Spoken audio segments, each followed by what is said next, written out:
This season, Instacart has your back to school. As in, they've got your back to school lunch favorites, like snack packs and fresh fruit. And they've got your back to school supplies, like backpacks, binders, and pencils. And they've got your back when your kid casually tells you they have a huge school project due tomorrow. Let's face it, we were all that kid. So first call your parents to say I'm sorry, and then download the Instacart app to get delivery in as fast as 30 minutes all school year long. Get a $0 delivery fee for your first 3 orders while supplies last. Minimum $10 per order. Additional terms apply.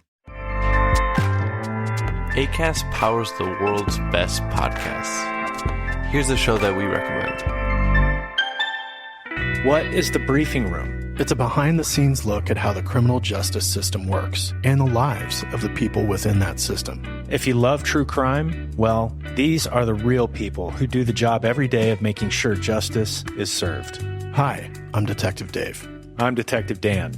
Together we have decades of experience in local law enforcement, a profession that we think is often misunderstood. So we're going to explore how to do it right, and we won't shy away from when it's done wrong. These are stories you'll hear nowhere else. Unique, frank, and unvarnished. From the team that brought you Small Town Dicks, this is The Briefing Room. Episode 1 drops on August 30th. We'll meet you in the briefing room. Acast helps creators launch, grow, and monetize their podcasts everywhere. Acast.com.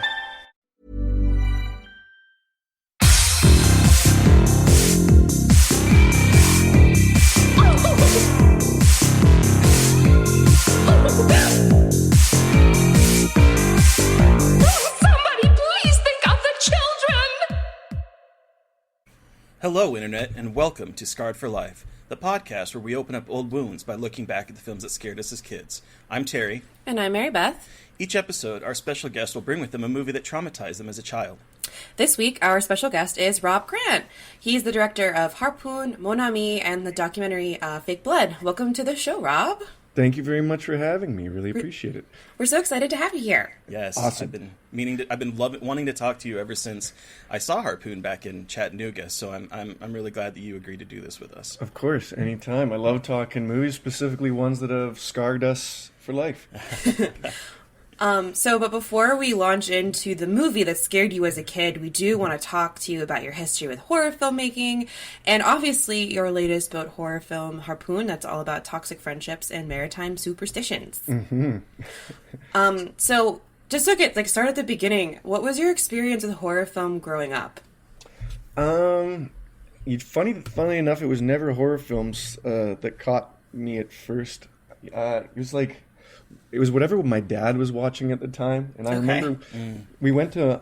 So 1992, I was in grade 2. And my dad took me to see what I thought we were going to go see was the Robin Hood with... what's his name? Darn it. Kevin Costner? Kevin Costner in it. Okay. But then we got to the theater, and I just see a poster on the wall that's blue with the guy on a motorcycle with the red eye. And I was like, Dad, I want to see that instead. And he goes, so do I, son. And that turned out to be Terminator 2. Nice. And so I was in grade 2. I didn't even know what the F word was at the time. But I just remember that being like, this is the craziest thing I've ever seen. I want to do nothing but wear leather jackets and spike my hair up from this point on. And so it was just always whatever my dad or I remember The Fugitive was another one. Oh, yeah. So, I was probably way too young. Like, it's just stuff that you're young enough, but you're like, there's something interesting happening here. And then it's only after I became like a movie fan did I start taking a deep dive into like old horror movies and, going through all the Friday the 13th in a row. And it's like, that was my intro to horror after, kind of going through regular movies first and then realizing like, oh wait, there's this really interesting category of movies that A, doesn't take themselves too seriously, and B, really wants to shock and like horrify you in these interesting ways. I was like, that seems like my personality of people. And so that's kind of was, I remember my introduction to horror movies. And it was always like, for my dad to take me to Terminator 2 in grade 2, he obviously didn't care about R ratings or like kind of blocking me from that kind of stuff. But there was always that like parents that were worried about that. So it was always the secret stuff that you'd have to find out whose house can we go to watch these crazy movies and stuff like that.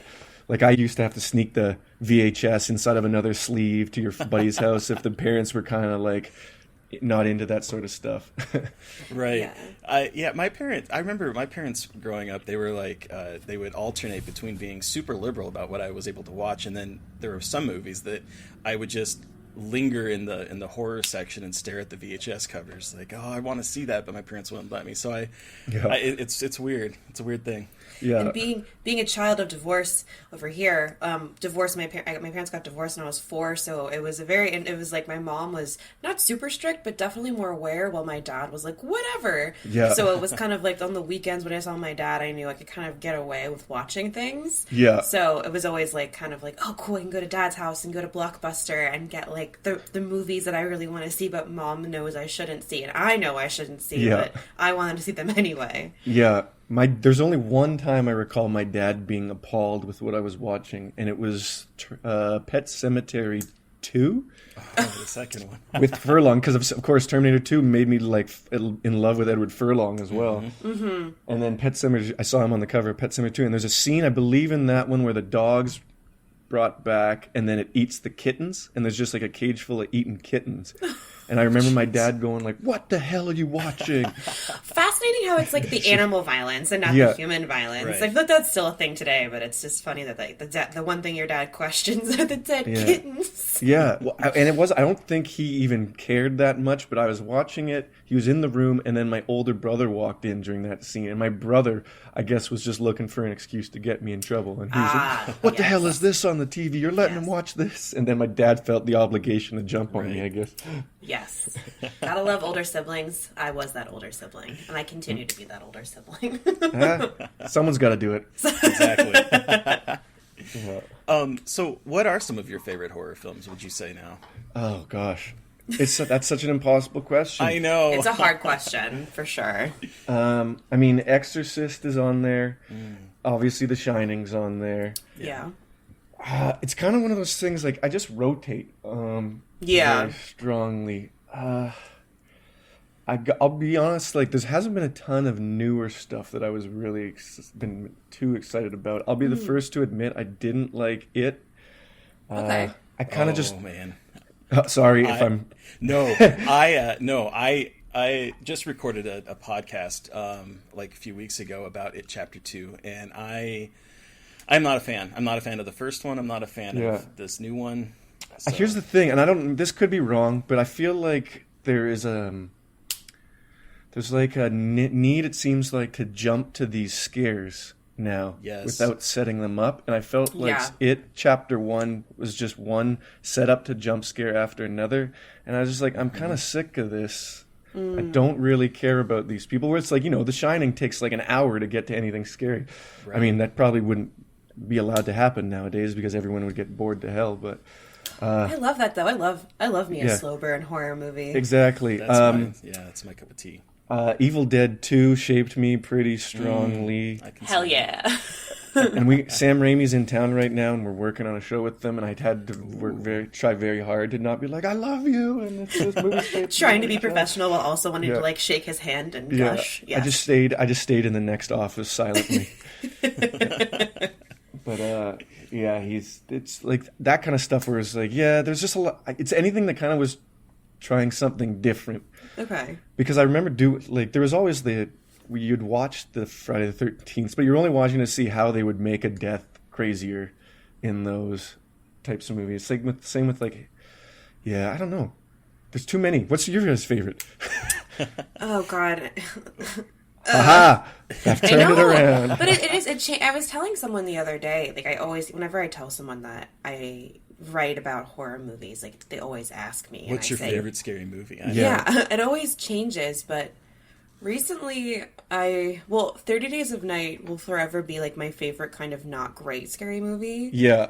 The vampire movie by David Slade. Oh yeah. I'm a big fan of that one. And then another big favorite is obviously The Shining. Yeah. That was one of my big introductions. And then with the Blair Witch Project. I was about to interrupt and say that movie scared the piss out of me. It scared me so much, and I think that was another one of like my big introductions to horror where like I really understood from like when I was only 11 when I saw it, but still like kind of understanding the power of horror. And like I really like found footage movies. Like I know that it's kind of a divisive subgenre, but I do really enjoy them, and I thought Blair Witch Project was such an effective film, so definitely that's one of my favorites. I'm just I mean, they realizing changed how the old I game. am. Yeah. But that You were one, like, 11? I don't know how. I was probably in elementary school when I saw it too, but I saw it like opening night in the theater. I snuck into that when everyone still thought it was real. Oh, see, I saw it like in my house, like on DVD many years later. Oh so. yeah, no, mine was brand new. I remember being in the theater, biting my fist and feeling like I was going to throw up. Oh my god! See, so I saw it. My dad showed it to me, and I saw it. And as immediately after it was over, I threw a pillow at my dad and started crying. Yes. And so he had to pick up his wife at the time from work, and I never went with him, and I had to go with him. I told him I'm getting in the car, and so when he So picked her good. up, she was like, "Why is Mary Beth in the car with you?" And he said, "I showed her the Blair Witch Project," and she said, "Oh, okay, I get it." Like Perfect. yes. I was kind of like you, Rob. I saw it in the movie theater. I was, I think it was 1999 when it came out. I think, right? Yes, I think I was so. 18. I was 18 when it came out, so I'm old. But it scared the crap out of me because I was also seeing it when people thought it was real. You know, and that just added a whole new level to it. Yeah, 1999 is correct. Yeah, good. That's what I thought. It was a good year for movies. Oh, I wouldn't be. I don't have that. But everyone's like, "Oh, this year this movie came out." I'm like, I can't remember this stuff, man. I just remember that so much came out in 1999, like The Matrix and American Beauty and Magnolia, and like just tons of movies. Yeah. No, Blair Witch scared me. Here's the thing, and I don't know if you feel the same way, but I'm finding it harder and harder to get scared nowadays. And so maybe it's just my cynicism and I'm burned out. But now I have to go to video games to scare me. And there's many scary video games now. And like they all seem to take a piece from Blair Witch or something. Because like the Outlast video games. Oh my gosh, Outlast. I was going to ask about that one. Yeah. They scare the crap. I don't know if we can swear on these. Oh yeah, no, you as you much can. as you want. Perfect. Okay, great. I have a really bad sailor's tongue. That's Me okay. too. So do I. Fucking hell. There we go. Yeah. It scared the shit out of me, though, the Outlast games. And it's like you can't even... I prefer that they don't give you any weapons because it's like you literally have no choice but to hide and run. Yep. Yeah, I wrote a paper in my master's program actually about first-person horror and using found footage aesthetics in Resident Evil 7. Yes. Because of like how it's like the first-person horror thing. Like it's like you are in a horror movie and like you actually have to be in the horror movie and like you have to make things happen and you have to push the action forward. And, Yeah, like, that game was scary as hell. it was awful. And I played it in VR at one point and it was horrifying. It made me too sick to play. I couldn't play it, and I got to try it, which was awesome. But it is scary. But like, definitely, I feel like the distance that you have when watching a horror movie is collapsed with a video game. Yeah. So, but I have been trying to, because I'm sure you guys know the PT horror game, yes. like the demo and stuff. That was probably the scariest thing I've ever played. And I've often been thinking, I'm like, how can this be brought back to movies? And I haven't figured it out yet, but I'd love to. I'm going to figure it out one day. there's a new game called Visage that takes inspiration from PT. I don't think it's as scary, but it's got like a similar element to it. It's not on. It's on PC though, or something right now, isn't it? I love that It's in beta right now. I think. I think it's very new. I can't remember what. It's on platform. Steam. It's on Steam. Right? Yeah, I love that we're just plugging our video games right now. It's awesome. It's the way to do it. There's also a Blair Witch game out now. There is, yes. Yeah. And I'm having it. Not good. I gave up on it. It does a very good job of making you feel lost in the woods to the point that it just felt aimless. Like it was not. It did not work for me. I quit it. Okay, well, that's the next one I'm waiting to do with my buddy because we do the scary ones together because we don't like playing them by ourselves. I love that though. Such a great. community. Yeah. Love it. Well, it's like it was when we were playing PT. It was the first time that we'd actively be like, "Okay, it's your turn. You take the controller." Like, I'm like, I don't want to. yeah, it's the first time that's ever happened. We've continued that tradition with Outlast and Outlast 2. That's great. That's fantastic. Now, I guess back to scary movies. So when did you know you wanted to be in the film industry? I'm going to go back to The Fugitive again. Okay. My dad worked in the education system, and he was at the time he was a vice principal, and he came home with like a VHS camera that they were using for some presentation at the school, and I was allowed to use it that week. And so the first thing I ever filmed was the recreation of the scene where he's hanging off the pipe overlooking like the gorge, being like, I didn't kill my wife. And he goes, and Tommy Lee's like, I don't care. And he jumps in the water, and I recreated that in a bathtub with figurines. Oh my God. Oh, that's amazing. And it was just like after that, I kind of was hooked. And I don't know what age I was, but it was well into like early elementary school. And that kind of just continued from there. I don't think it was ever something I considered as a career, because all through high school and college, all I did was make skateboarding and snowboarding videos with my buddies. Hell yeah. My little brother does that. Yeah. It's great. And then, I don't know. It's like I quit film school in my first year because I actually hated film students. It can be pretty pretentious. Amen. Yeah. I was just in film school, and amen. Yeah. Well, it's just like, don't get me wrong. These conversations I love to have because they happen fewer and fewer, I feel, as I'm getting older. But it was like at that age, it's like I wanted to go to a party and be able to talk about something other than movies, and it's like it wasn't happening. Yes, I understand that. So I like two-thumbed up the whole situation, and then went and got a degree in philosophy, which is equally pretentious. Wow, what a shift. Yeah. And then, it's just metaphysical conversations from that point on. But it was like, I knew even during that, I'm like, this would just be a tool that I'd be able to use going back into movies. And I just got lucky that my first job after I graduated was editing PA on The Cabin in the Woods. And that Oh, wow. Yeah, and that was kind of if I'm sorry, I'll take a deep dive into how my career's fractured in these two different elements. Is I always knew I wanted to work in the editing department because that felt a lot more realistic than, say, being a director. And so I was editing PA in that, and then I don't know, Vancouver has a lot of service production of like big studio shoots that used to come up to Vancouver because of our low dollar up here. And so Fox would always be up here with a ton of shows, and I just got in friends with them, and then became an assistant editor. And then I'd start working with fantastic editors like Bill Hoy, who's Matt Reeves' editor, and you kind of just start getting into those circles. And then soon enough, I was working on the BFG with Spielberg and Michael Kahn, and then I was doing the previs editor on the last War for the Planet of the Apes, working with, and it's just like that was one fracture of the career. But back when I was just the editing PAs and no one was giving me editing work, I was like, well, shit, I just should shoot a movie so that I have something to edit. And that turned out to be my first movie, Yesterday, which has not aged very well. But it gave me a chance to edit. And then that just fractured into its own thing. And the festival circuit kind of just took very kindly to a dumb 21-year-old shooting a movie on film when everyone was going digital. And it fractured into these two things. So I just edit for my day job. And then if there'd be a break of 4 months in between, me and the guys would just go fuck off and shoot our own movie. And that kind of has just fractured into these two different streams of movie making for me. I've been very blessed that have kind of both continued. Cool. Yeah. So it's been strange that way. Yeah. Speaking, you went through a lot of your IMDb like page type stuff that you've worked on, but I got to ask about Twilight. Because I noticed on it that you were involved in Twilight Breaking Dawn. Part 1 and Part 2. Part 1 and 2. How was that? That was my last ever editing PA job, and I almost quit the business after that one. Oh no! I'll try not to speak disparaging about the company that made it, but that was a tough one. They would shoot in the woods in Squamish, like an hour out of Vancouver, and security was so crazy on that one. Oh, I can imagine. Like, it was famously the one where like People magazine put $1 million bounty if someone could get a photo of Kristen Stewart in her wedding dress. Oh my God. And so there'd be like, there's literally like people climbing fences.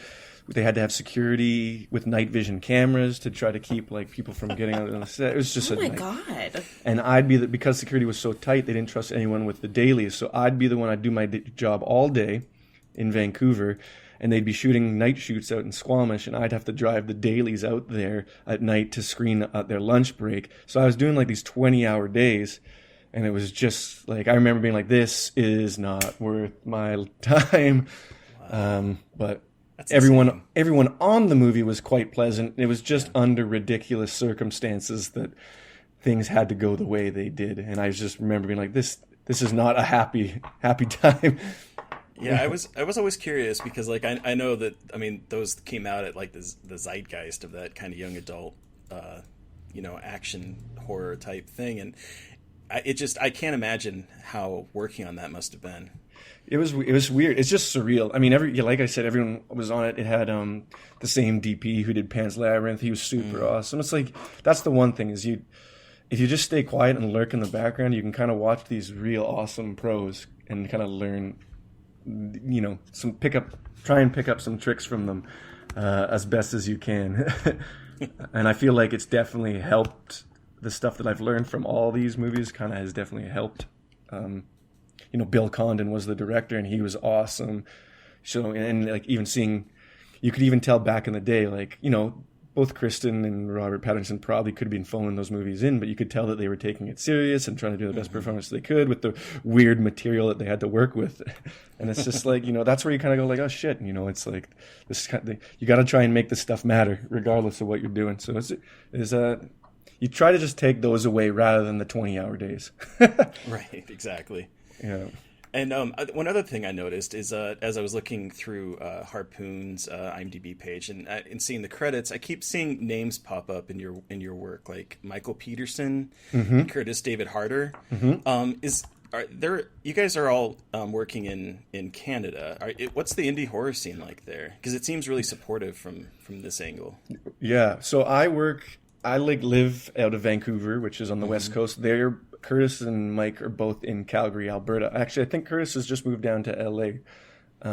Where are you guys based, by the way? Well, I'm in the middle of America. I'm in Nebraska. Nice. And I'm on the East Coast. I'm in Maryland. Perfect. Yeah. Two places I've yet to go and need to. But Vancouver's actually really bad for indie films in general. Like I said, we're a service industry town. So it's really tough to pull anyone away from the gigs. Like Netflix comes up here so much, they just built a studio here. Oh, wow. And they're pay people handsomely to make sure that they keep all the people on the crew. So when you come by with like, hey, we've got an indie film that we want to shoot, and they're like, how much can you pay? And like, pretty well nothing. They're like, nah, we'll stay on the Netflix show for a year. So that's always been the big battle here. But what happened is Calgary now has, or Alberta, I should say, has really interesting tax breaks as well. And so that's when Fargo and Hell on Wheels and all these other shows started going there. And so the crews there got really well trained under these big tentpole series and shows, but then those shows left. So you had these awesome crews going, hey, we got nothing to work on, and they're not burnt out. It's not like crazy service industry there. So Mike and Kurt would always be like, we got these crews, really professional crews waiting to shoot stuff. And I think everyone there just realized that, combined with the tax breaks, it was like, let's take advantage of this and just start knocking out a bunch of stuff.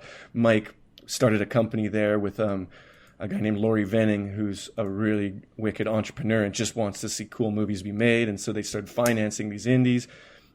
Curtis is a producer under, now I'm not even remembering his name. He works with Colin Minihan. Yeah, in Minihan stuff. So, and Colin's from that area as well. So it just became this hub of like indie stuff. And it's just everyone kind of wants to work on each other's stuff, and it's not a very big community there. So it kind of just happens that everyone trades each other's shows. And the funny thing is, I've been hoping for that for so freaking long, because I was like, the Duplass brothers, Swansburg, like all those guys kind of all were very insular and working on each other's projects. And then it became no surprise to me that they all blew up at the same time, because they were all so darn supportive of each other. And me and Mike have been like, why don't we have that in Canada yet? We should be trying to do this with everyone. And then I feel like it was just this year we're at Fright Fest. I think there was like 6 or 7 wicked Canadian like indie genre movies there. And it's like, I feel like it's finally... I mean, here's the big problem. For a long time, saying you were a Canadian movie was the kiss of death, because, they were known for making either the really cheesy, dramatic coming-of-age stories or, like, the really sexy ones, too.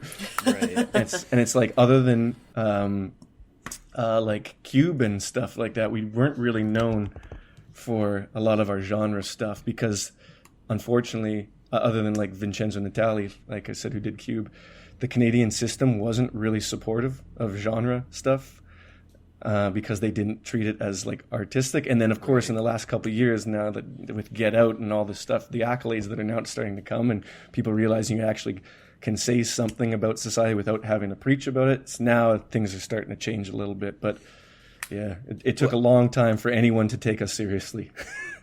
Yeah, I just noticed that like a lot of really good films have been coming out from that area. I mean, I know you were an editor on Knuckleball, which I really enjoyed last year, and then Curtis has Spiral coming out. Yeah, and I saw that a screener from Fright Fest, and that movie is phenomenal. Yeah. And then Harpoon. So like I'm seeing like all of this churning coming out of there, and it's really kind of exciting to see. Yeah, and well, it helps though because like those guys are producers on my movie, but all we do is share our movies in Rough Cut, and we've gotten close enough now that we can be like, dude, this is shit. Take this out. Fix this. Right. Like you need the brutal honesty sometimes to make sure that you're not like, hey, check out this awesome movie I got, and they're like, actually, you should really consider this. And it's I think that's helped us all be very make our stuff better because we don't let each other get away with anything. Right. That's good. That's awesome. So actually, I just watched Fake Blood today, your documentary. I watched it last night. Oh, wow. Yeah. And so for those, obviously, who aren't familiar, it's a documentary about a disturbing fan video that you and Mike Kovacs received after seeing Mon Ami. This was a fascinating documentary to watch, especially now with all, like, the discourse about Joker. And you guys even bring up the Joker in your documentary, which I think, like, at this point, I'm like, Fake Blood, everyone should just, like, kind of watch to this at this point in the weird film discourse that we are going through at this moment. Yeah. But all that aside, how did that, both receiving that video and making that documentary, just change your perception of both fan culture and then what it means to make horror movies and represent acts of violence on screen? Well, first of all, I swear I'm not as big a prick as the movie makes me seem. That movie kind of breaks my heart a little bit because I think it's the smartest thing we've ever made. It might have just been 2 years ahead of when it needed to come out because it was dealing with fake news and how easy it is to get wrapped up between fantasy and reality. And our distributor who took it on at the time did not see the vision that we were saying is what makes the movie interesting. And they're like, oh, we should try to pitch this as a found footage movie. I'm like, you're an idiot. Like, yeah. Wow. So I have very, not mixed feelings, but just like, I feel really bummed that didn't take on the life that I thought it would because I think it brings up a lot of really interesting stuff to talk about. Yeah. And it seems like that conversation's, ramping up even more now. And yeah, it's like I talked to someone yesterday about the Joker where they're like, oh, what's your opinion on this whole thing of, people being worried about going into the theater and shooting people up or inspiring other, and I was like, yeah, but the opposite is a much worse result, and that's how I feel about it. It's like, well, the opposite end of this is that we don't make these things because we're scared of that outcome, and that is like the absolute like death of art, and I just like I can't support that. Yeah. Right. So my opinion is, I hope no one does that, but the opposite outcome almost seems worse to me. And that's maybe a really callous thing to say because, I don't know. It's just such a weird one, but you can't let the bad guys win is basically how I feel about it. Yeah. And like, I saw Joker at Toronto International Film Festival, and I mean, I did not like it. I have a lot of problems with it, but I also like I think the attention it's getting is like blowing out of proportion at this point. And like, I don't mind violence. I mean, we all watch horror movies. You make horror. Like, we're all into horror and can like, kind of have that separation of the real and the cinematic. Yeah. And I hope it doesn't have that effect, like you said. That would be tragic. Mm-hmm. I just think that the wrong... Like, there's like that worry that the wrong people, especially after what happened with The Dark Knight, are going to see it and think something differently. But I guess all you can do is hope that people understand that it's fake. Yeah. It's just, the whole thing's kind of vexing to me. It's the same argument of like violent video games make violent people, and it's just like, give me a break. We've seen enough research that that's not the case, but like I said, the opposite of just being like, okay, we can't make this stuff anymore because it's that why can't we have nice things argument. It's like I don't want to go down that road. Period. Yeah. So if a bunch of psychos are going to take inspiration from it, they were going to probably get inspiration from something else. So exactly. I mean, it's a fair point. Like, here's the bigger part. I love how people are like, here's what we need to stop, but no one actually just wants to talk about how we could probably just increase, our mental health support. You're not wrong. That you feel like that would be the better approach, but I don't know. We're getting to a point where it seems like there's a study that was done, not a study, an experiment that was done, I think in the 60s, where they put a bunch of rats into like an ecosystem, built a fake ecosystem with a bunch of rats. And they put in just the right amount of food and just the right amount of rats that everyone was living peacefully, and it was like sustainable.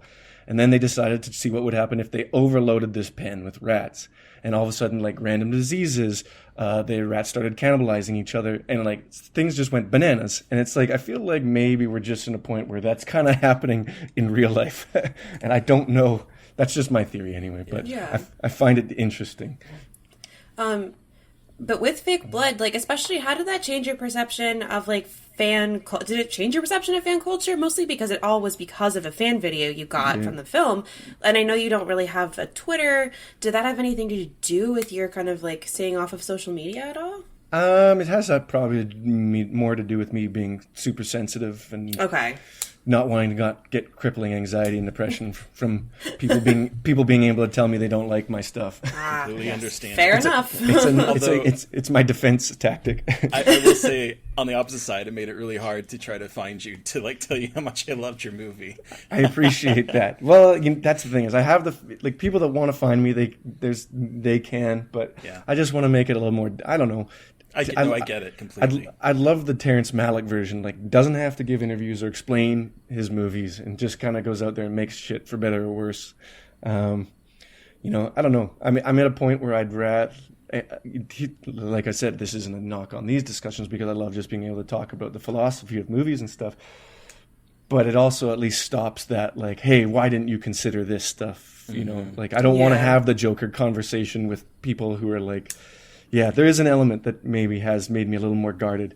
That when they got the fan video and stuff, because I did make a much more concerted effort back then to be like, to people, it's like, hey, I love your movie. It's like, oh, thanks very much. Feel free to reach any time. And they're like, well, here's this. And I was like, that's not what I meant. And you're like, no. That wasn't what I meant to say. So I don't, but here's the funny thing. In hindsight, and Mike always jokes to me about this, he's like, that guy could have just been trolling you so hard. And like, that's the ultimate joke. And I'm like, fair point. I don't want to find out. Yeah, exactly. But I enjoyed the documentary a lot. I think it was a really awesome look into and like thoughtful discussion about violence on film, and I thought it was really great and heartbreaking, but I loved it. Thank you. So moving from talking about violence, you have a new movie coming out on October 8th. It's called Harpoon. Can you tell us about it? Yeah, I can tell you that at one time it was called A Boat Movie, and then a movie at Fantastic Fest came out last year called The Boat, and I was like, shit, we better change that title. I saw that movie. Nice. Well, but and I like Harpoon better. Oh, thank you. I appreciate that. So what is Harpoon about? The best pitch that Yellow Veil, who are sales agents, and us agreed upon was that it's a knife in the water by way of Seinfeld characters. And then people that don't know a knife in the water might know Dead Calm.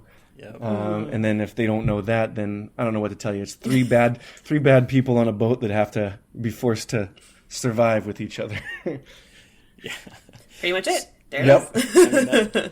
But it's also kind of selling it short, I think. So you have Brett Gallman for the narration, who listeners, you might know him from Fleabag.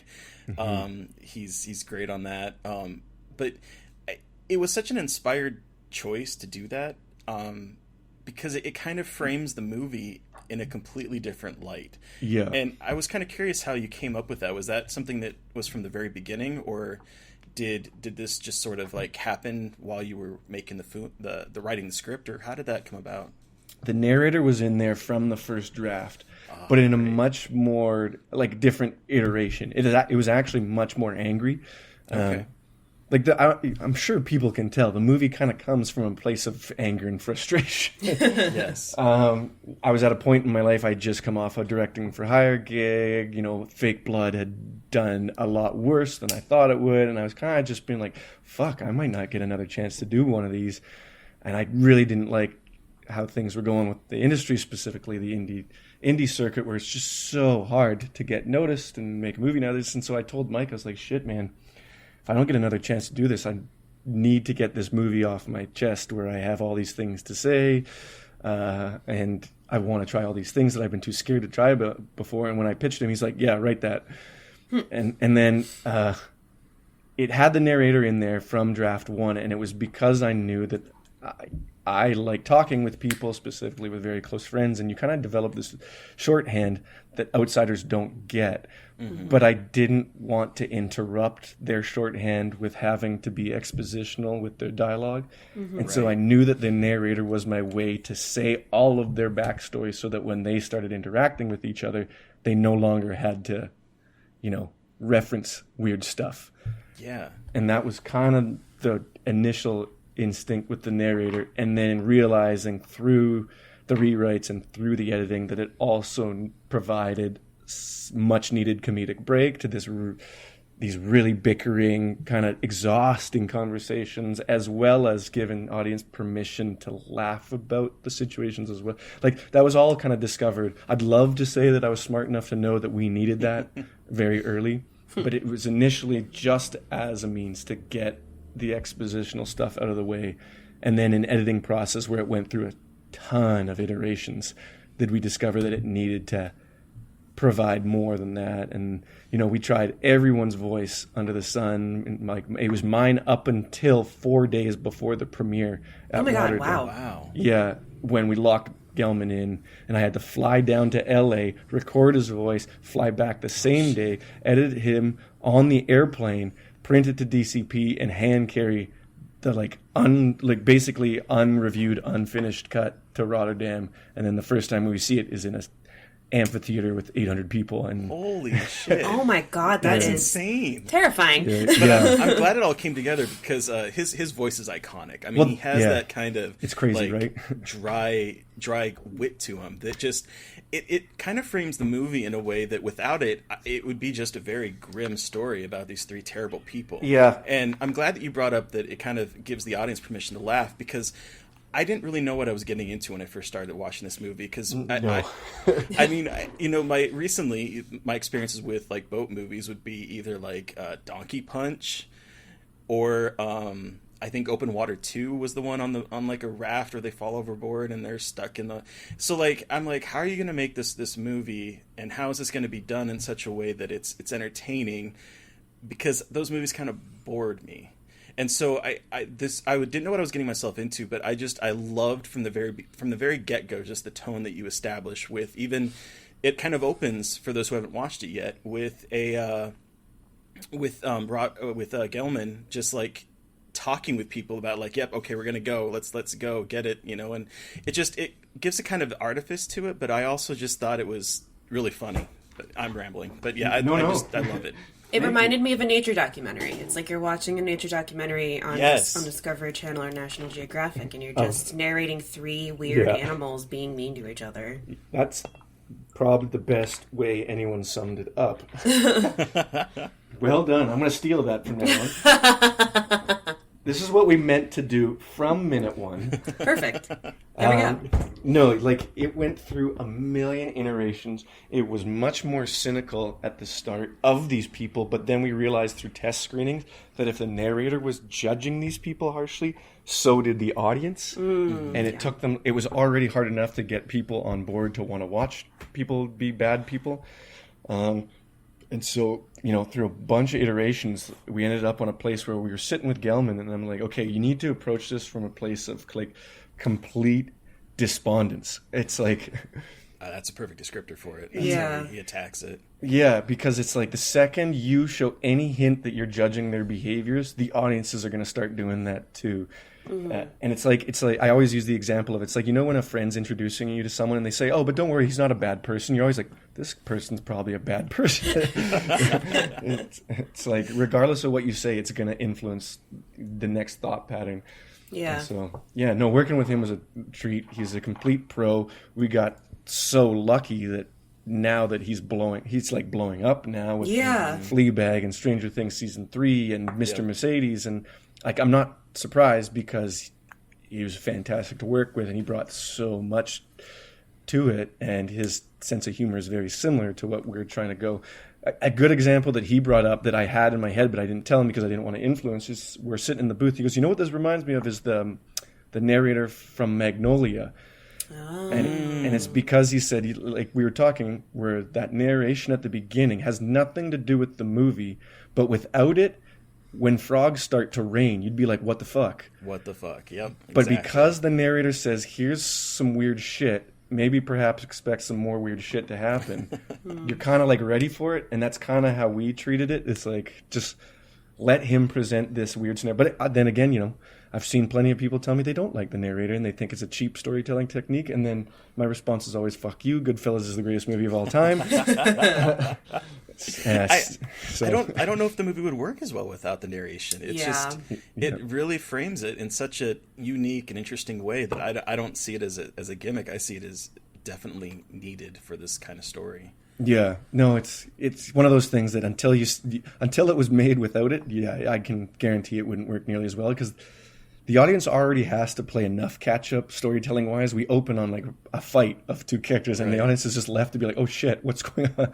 Right. I just feel like it would have been too much for them to ask to just be like, follow these people you don't know doing bad behavior without any hint that this might be bizarre.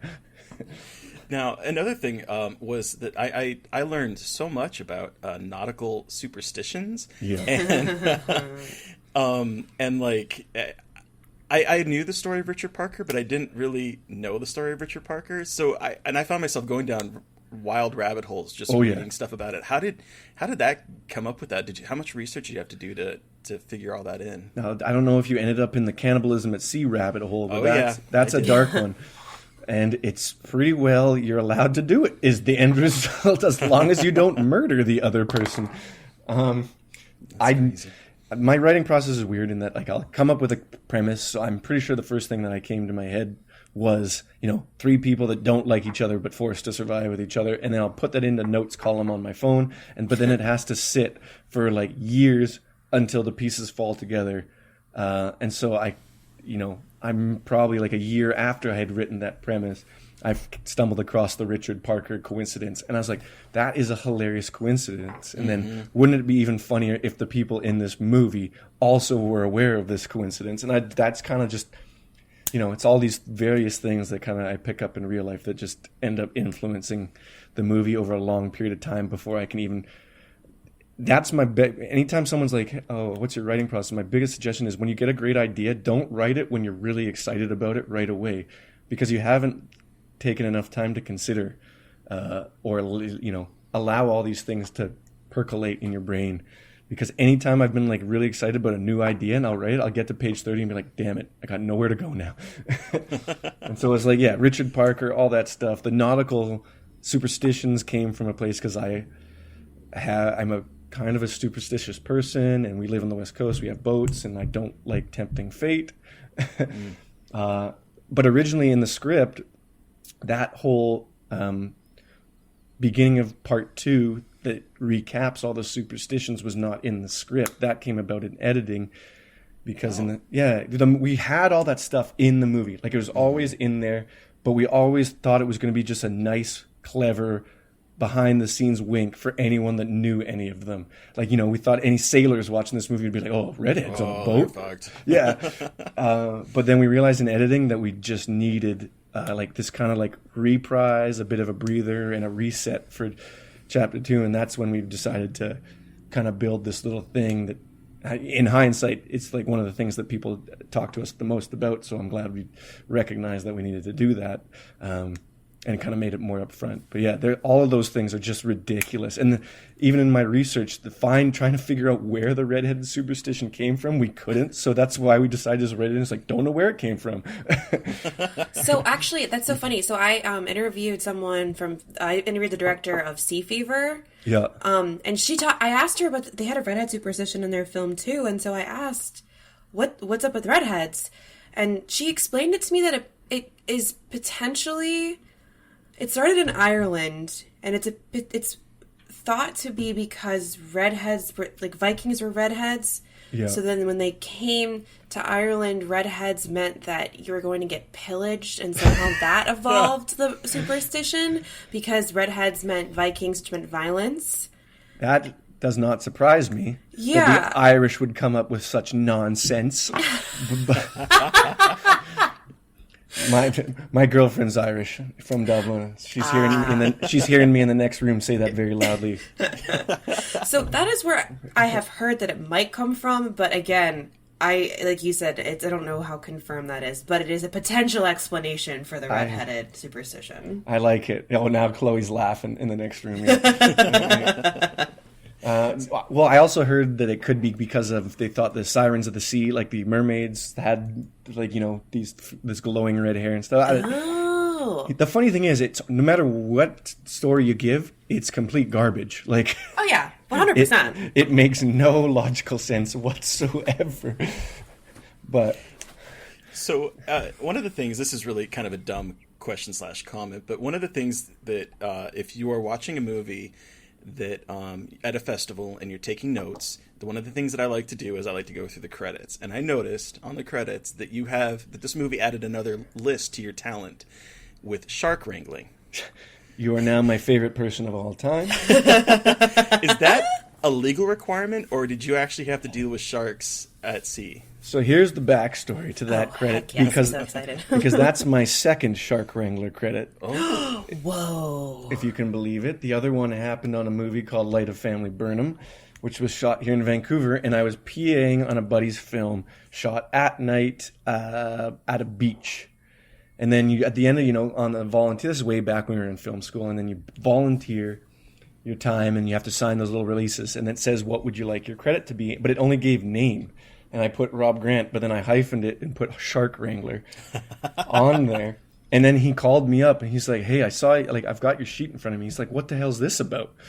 And I was like, well, did you see any sharks in your movie? He goes, no. And I go, exactly. Oh, my God. That's amazing. And so we were, you're a year into editing Harpoon. You've been staring at this movie too long. You go crazy. And then Mike, my producer's putting the credits together, and he's like, hey, I gave you another credit. And I was like, oh, yeah, what's that? He's like, Shark Wrangler. I was like, of course. And he's like, you want to know why? Because I didn't see any sharks in this movie. And so I was like, I've done my job again.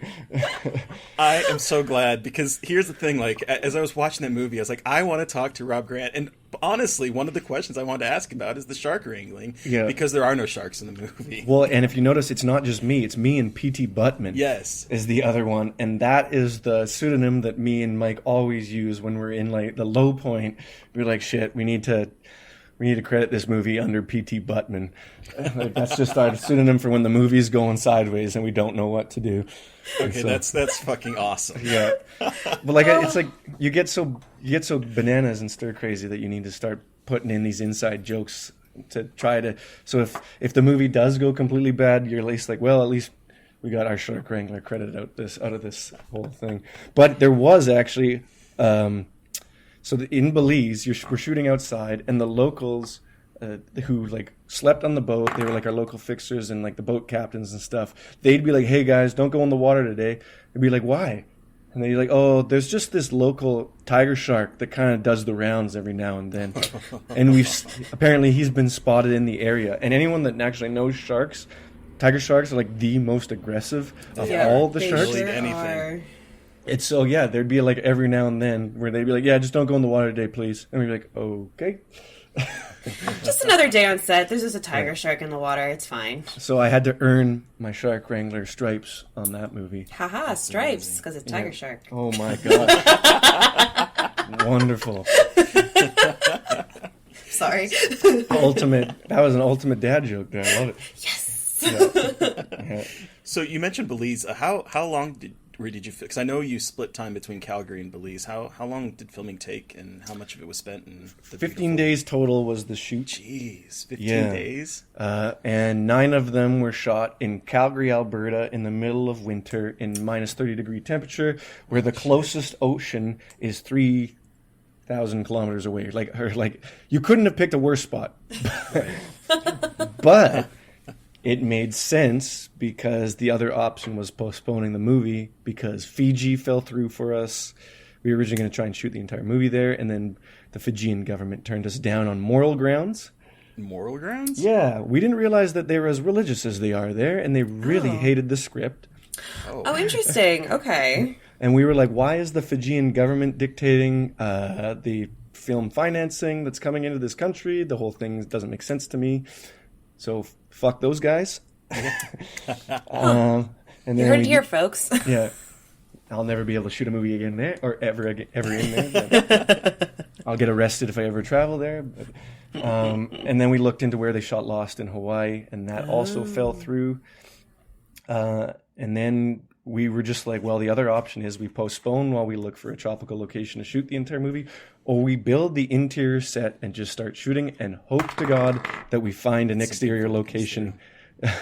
Wow. Yeah, and so literally we were built the interior by Tim Rutherford, who built the best interior, most detailed boat set on planet Earth, and started shooting the interiors before we had found an exterior location or a boat to match it. And then I think halfway through our interior shoot, they found Belize, which was like the perfect location because they have the world's now, because of Australia's reef break like entirely dying, Australia now has the largest natural reef break, so it keeps the water calm within like a 2-kilometer radius.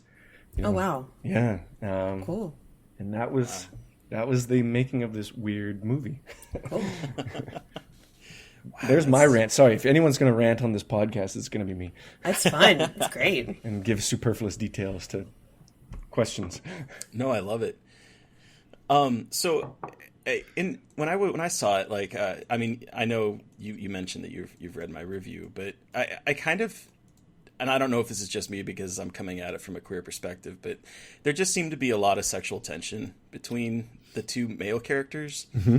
And I know a lot of the themes, at least from my perspective, was it kind of boiled down to toxic masculinity in a lot of cases. And I was curious what you were exploring in your own words with that. First of all, I want to go back and say thank you very much for such a well thought out review. You know, sometimes you read them, you're like, I don't know if the reviewers considered a lot of the perspectives, and they're just given this like face value review. Most of your review, like all of your reviews that I've read, and by the way, Mike Peterson also wanted me to give you a great shout out too, because everything you do, you take such a deep dive where you're considering all the thought processes. Whether you like the movie or not, you're still trying to consider all these things. And I feel like that's so damn rare in a lot of reviews these days. You know, so thank you very much for that. Well, thanks for making it easy with a really good movie. I appreciate that. But here's the interesting part. Like, I always knew that there was going to be a big conversation about, I mean, without trying to do any spoilers, Jonah's basically an incel, at least what's the modern version of it. And like before we were shooting, I would send him screen caps of all these really horrible I am owed straight white male conversations online. And I'm like, this is your thought process. This is your internal thought process through this entire movie. And so like, again, I had to go down some really weird rabbit holes with that stuff. And just You're on watch lists now. Yeah, I know. Hey, but just going back to like, I don't know the best way to say this, but like growing up, I had a lot of very close friends, and there'd always be not a discussion, this weird joke that it's like, and I put this in a previous movie called Mon Ami, where it's two really close best friends, and people would always make jokes. They're like, "Oh, are you guys going home tonight together?" And I'm always just like, I don't know, like for better or worse, that just like seeped into my head that there is the discussion that people will assume that there's something perhaps more there. Mm-hmm. And I don't know whether I was trying to make a comment on that or not, but there definitely seems to be like, you know, straight, gay, any of this stuff, there's certain levels of intimacy. And I feel like close friends basically reach the same level of intimacy, but just without the sexual gratification of it. You know, it's like you still actually know their turn-ons and turn-offs. Like, right. And to me, like this kind of was my ultimate discussion on close friendships that have probably gone past their point of expiration. Yes. Where it's like they do know each other's ultimate secrets, fantasies, likes, dislikes, and stuff. But it's gone to the point where they should no longer be in that place. And I don't know if this answer is making any sense about any of it, but, you know, I'm completely 100% okay with everyone thinks that, you know, the ultimate, like you said, I think in your review, is the ultimate answer to this would have just been if the two guys had kissed. And it's probably not incorrect, you know. It's like, and so I mean, I was a little flippant with it, but like, yeah. But I mean, there comes a point between that.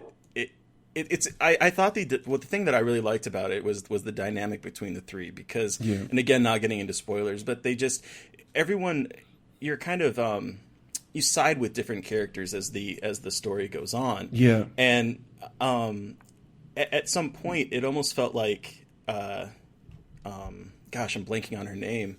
Emily, Tyra, Sasha? Yes. That she's kind of pointless in it, because they're just wanting to one up each other so bad. Oh yeah, in their minds. Sorry, I hope she's not pointless in the movie. No, yeah, absolutely not. No. Yeah, in their minds. Yeah, I'm yeah. Sorry. No. Yeah, that's it was always meant to be that they are. If you think about it, if the audience considers it further, they honest to God argue over her as if she's a piece of property without considering her opinion in the matter. Yes. That was always meant to be in there. And now that I've actually clarified the junk that I was just spewing out earlier in my head, is intimacy makes you vulnerable, is kind of what subconsciously I was getting at with the whole thing. And it's like that can be any kind of intimacy, and it's just a problem because vulnerability can be exploited. And I feel like these three have gotten to the point that they are completely exploiting that with all three of them. Maybe I'm trying to make more of a meal out of this silly movie than... No. I don't think it's so silly. I think there really is something fascinating about, like, again, not to bring back the Joker, but people are talking about incels so much, and I think that Harpoon is a really interesting look at the way people interact and the way that certain people who are men sometimes, like, react to women, and how that kind of explodes in a really weird way. And I think it's a really fascinating movie about, like, intimacy and relationships and what friendships can really look like the nasty side of friendships. Yeah, and like this has been bothering me recently, and I'm going to just take a deep dive here. And I do check out a lot of memes just because I'm like, you know, meme based and stuff, just like as junk food for the brain. But I feel like the current trend is to, you know, it's pretend everything is fine while the world's burning around you type stuff, you know? And I'm just not convinced that that's a healthy reaction to anything. Like, no one wants to act like they're open, vulnerable, hurt, angry, disgusted. You know what I mean? It's like everyone wants to pretend that everything's fine. That everything's rolling off their backs. And I am like the complete opposite. As even my first reaction is to be like, I'm devastated right now. Yeah. And I just feel like, I don't know what this has to do with the movie, but that just came to my mind about, there's something about it. And because at Q&As, people are like, are you the most cynical human being on planet Earth? Because these are such awful people. And I'm always like, I'm actually super empathetic, and I want to know why these people turned out this way. Yeah. And I think, like, again, no spoilers, but you do a really amazing job of creating these bad people, but talking about their backgrounds. And, like, not necessarily excusing their behavior, but going into where their behavior comes from and how it is not just a two-dimensional bad person, but it's like an inherited, not generational, like an inherited thing that happens to people because of, like, the way they were raised and their relationships.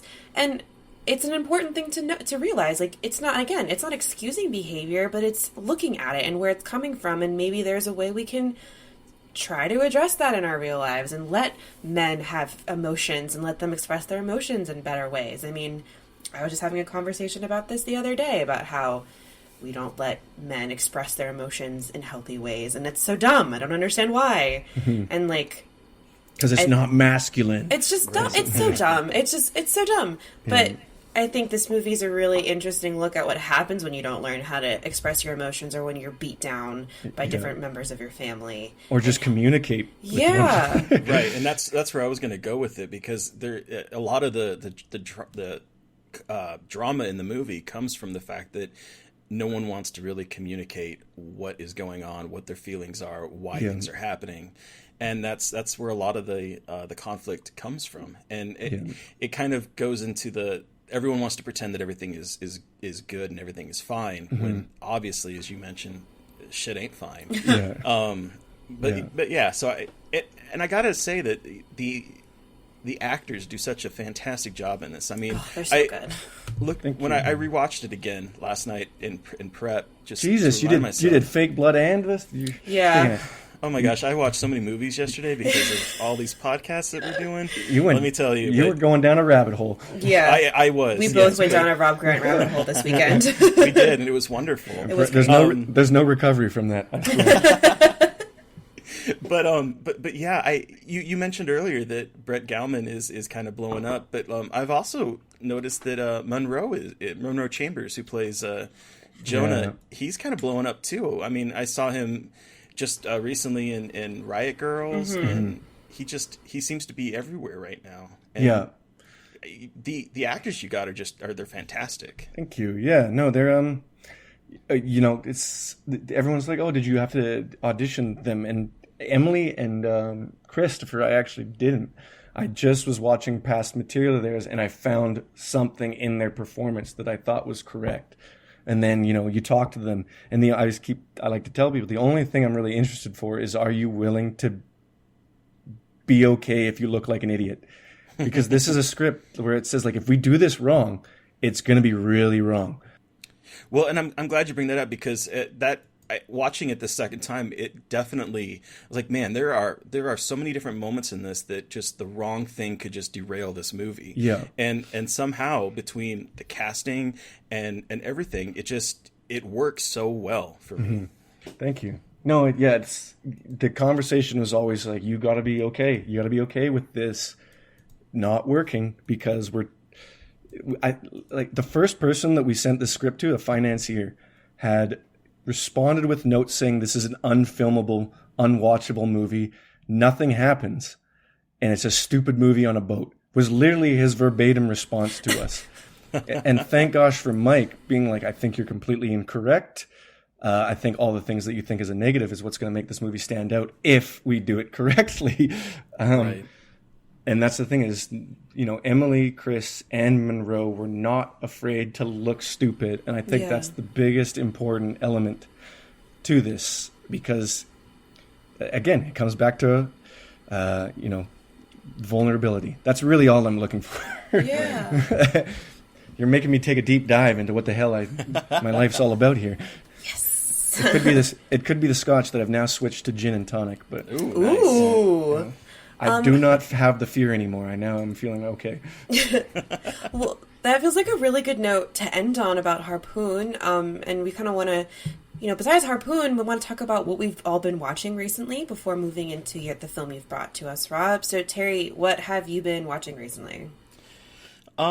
So I kind of like to identify movies that people should be keeping on their watch list eventually. And I talked about it earlier, but Spiral is a movie that I keep thinking about it. I saw it a few weeks ago, a month ago now, I think. But I can't stop thinking about it. It's again, he's Canadian, Curtis Harder. Curtis David Harder. Curtis David. My he bad. He wants to do the full Paul Thomas Anderson. Ooh. And I'm gonna make fun of him to the day I die. Perfect. But it's a story about two gay men in the 1995 trying to raise this new kind of idea of a family in a town that might have sinister purposes behind it, and it really surprised me, just how good it was. I mean, I guess it shouldn't surprise me because I know Colin Minihan, he wrote What Keeps You Alive, and that was such a great queer horror story as well. But it surprised me. Nice. That's awesome. I'm going to just interrupt for a second. I got two parts to this. Sorry, I want to go back because I never answered about Monroe. Poor Monroe. I love that. I love that. I love that man to death. I don't know if you can edit this to be back when I actually was supposed to answer your question. But I had edited Knuckleball. And he was the villain in that. I was super reluctant to consider him for Jonah. Like, didn't want to even consider him. Like, no, it's like, it doesn't make sense to me. The character he played, that was my opinion of him just from editing the movie without having met him in person and just knowing the dailies. And it was Mike that's like, you have to see him for this role. And Mike went behind my back, had Monroe record a scene. And send it to me, and I was like, you son of a bitch. And then I watched it, and then I went, you son of a bitch, he's perfect. And then that man, literally that character is the linchpin to the movie, and I'm not sure anyone else would have been able to pull it off in the way that he did, and I'm such committed. Again, I'm going to go back to vulnerable, seems to be the topic of conversation today. I don't know if anyone else could have done that. So somehow find a way to push that back earlier in this podcast. And then part two is, I want to ask you about like Spiral. You know, I was there the whole time during the editing process with Kurt, going back and forth with ideas. And I kept being like nervous about, giving notes. I was like, this is a queer perspective horror movie. I was like, I'm like, should I be, how much details can I give in that? I'd just love to hear your opinion on how you think about how that works with that whole thing. And this doesn't have to be part of the podcast. This is just generally me asking how you feel about a non-queer person making that movie from a queer perspective. Does that make sense? Yes. Yeah. It totally does. And it's kind of a complicated question to answer. I mean, it's one of those things where it's like I get afraid when I see people like that aren't, for instance, trans playing trans roles. And it makes me sad that there's not a lot of LGBT people in behind and in front of the camera. So like on that aspect, it concerns me. But at the end of the day, I want a good movie, and I feel that because I was like, I don't know who these people are. I mean, I know that they make movies. I don't know what their sexual identity is. And at the end of the day, you're just sort of making a story, and to me, it doesn't matter if the characters are straight or queer. It's are you telling a good story? And I think it was a smart casting choice to pick Jeffrey for the one of the leads, because he was fantastic in Unreal. He was probably one of the only reasons I kept watching all 3 seasons. So I mean, I guess. I don't know. I'm kind of rambling. No. This is just me genuinely wanting to talk about this stuff, because Emily had a conversation with me, and sorry if I'm cutting you off from your train of thought, but Emily had a conversation with me where she was like, it ended up being the point where I was like, I have this really cool idea for I'm trying to pitch it best, but it's like, I was like, I'm at a point, it feels like industry's at a point where it's like, I as a straight white male probably shouldn't tell a story from a female perspective, like a strictly female perspective. You know, like what I mean? Like there's just this weird thing where I was like, am I going to get in trouble for this? When we were in the editing process for Harpoon, conversations came up a ton where they were like, these two guys are treating this woman like a piece of property. Are you prepared to answer for that? And I was like, absolutely, because I feel like it's coming from I'm trying to say something about that and stuff. But it's like, I find it interesting that we've got to be more prepared for those questions. It's just, I like I said, I'm a very sensitive person, and it's just the whole thing is kind of feels like you got to be a little careful about where you're at right now. But you're right. I like that as long as it works, you're fine. If this movie sucks, then you got more to answer for. It seems like right. I mean, I obviously I can't speak for everyone watching movies, right? All queer people, but I think the problem isn't necessarily individual people making movies. It's kind of the system as a whole kind of pushes those minority perspectives into the the closet and into the corners, or And so- cliched, I guess. Isn't right. it? I was so sorry. I was I like really it. kinda, I like it. I'm making the tough questions here. I'm turning this thing right around. I know this isn't fair. Yes. We haven't even gotten to Indiana Jones yet. That's fine. I warned you guys. I'd go on. I'd take you down a rabbit hole. I love it. No, but I guess